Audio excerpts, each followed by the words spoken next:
الحمد لله رب العالمين القائل: إن الصلاة كانت على المؤمنين كتابا موقوتا، والصلاة والسلام على سيد المرسلين وعلى آله وصحبه أجمعين.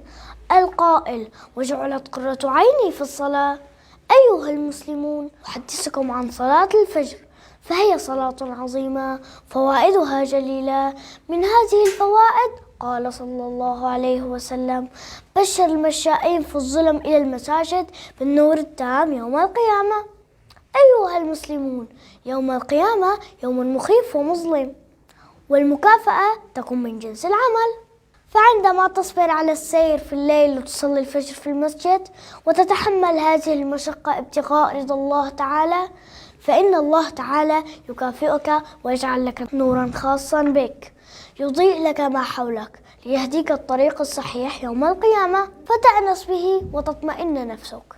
فيا عباد الله، سارعوا إلى عبادة الله تعالى.